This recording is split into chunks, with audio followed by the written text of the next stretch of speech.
The second list of those nominated to join President Uhuru Kenyatta's new cabinet could be out before the end of this week, according to Jubilee insiders. The news came as Baringo Senator and KANU Chairman Gideon Moi refuted claims that he had a hand in the reconstruction of Uhuru's second cabinet as part of realignments ahead of the 2022 Kenyatta succession battle. And as our political affairs reporter Murimi Mwangi now tells us, Senator Moi spoke as Uhuru and his deputy William Ruto downplayed talks of any wrangles in Jubilee over the cabinet.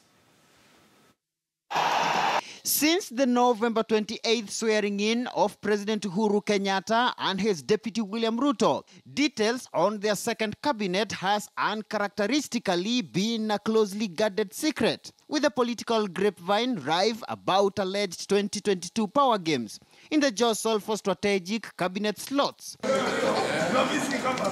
And now, Baringo Senator Gideon Moi, a key likely protagonist in the 2022 political matrix, has spoken for the first time about it, denying reports of eyeing a cabinet slot in his close confidant President Kenyatta's second administration.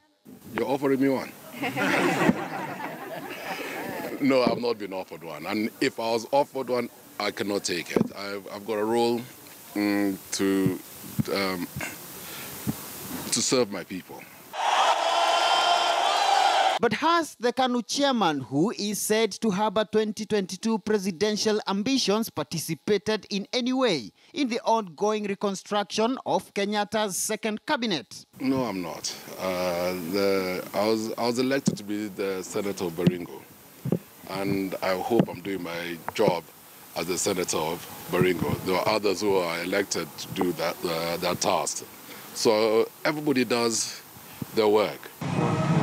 Ruto was conspicuously absent from State House as President Kenyatta named 9 of his expected 22 cabinet secretaries on Friday last week, a departure from the matching shirts as they jointly announced their 2013 cabinet. Kenyatta and Ruto taking to a Meru podium on Tuesday to deny reports of wrangles in Jubilee over the cabinet, even as it emerged that State House was yet to dispatch to Parliament for vetting any of the named cabinet secretaries, including the 3 newcomers who are yet to be assigned any portfolios 4 days later. If we continue any further with any discussion that involves politicians, this is the time to discuss about 40 million Kenyans and how their lives is going to change. Ukiona mimi na William tunaingiliwa, lakini tumesema sisi tunaongea yetu. Hao wengine wapige yao huko nje.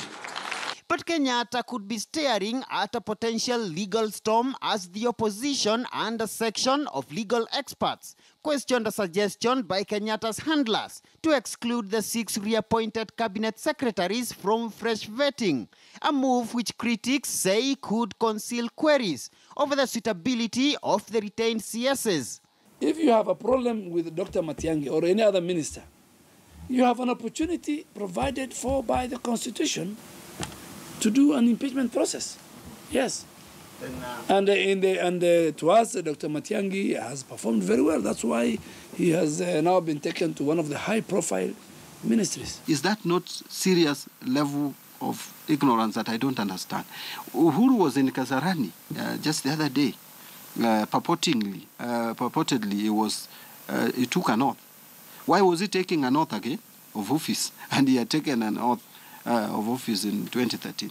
An advisory to Parliament from Kenyatta's legal team cites Article 152 of the 2010 Constitution on establishment of the Cabinet and the Public Appointments Act of 2011, which Majority Leader in the National Assembly, Aden Duale, argues does not place any term limits on cabinet secretaries, thus does not necessitate a fresh vetting for reappointed cabinet secretaries, an argument which the opposition has termed as hot air.